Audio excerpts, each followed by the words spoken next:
ये देख सकते हो कितना सुंदर चीज़ है कैसे यहाँ पर। तो यहाँ पर एक मंदिर है कैसे लाइव आवाज सुनकर देख सकते हो। चलो आप लोगों को शिव मंदिर दिखा के आता हूँ गैस। तो शिव मंदिर भी है गैस, कितना सुंदर जगह है गैस। आप लोग आ सकते हो गैस छुट्टी का टाइम में। अभी तो गैस पिकनिक का टाइम है, यहाँ पर गैस पिकनिक भी कर सकते हो गैस, बहुत कुछ कर सकते हो गैस। देख सकते हो गैस अभी यहाँ पर शिव मंदिर है, आप लोगों को दिखा रहा हूँ गैस। ये है गैस अब सामने शिव मंदिर है। तो गैस यहाँ पर भी भगवान है गैस, देख सकते हो गैस। और चलते गए इतना सुंदर नज़ारा है गैस, क्या बताओ गैस।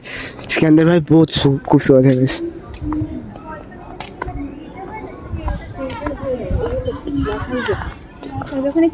तो यहाँ पर देख सकते हो गैस क्या चीज़ है।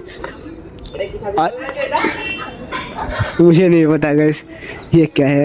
ये भी कोई भगवान है, ये भी गैस ये पर भगवान है, तो मुझे नहीं पता। तो देखो गैस इतना खूबसूरत जगह है गैस। आप लोग आओ गैस घूमने के लिए और मेरे साथ देख भी कह सकते हो, जगह भी कह सकते हो गैस। और यहाँ का देखो कितनी सुंदर खूबसूरत जगह है गैस।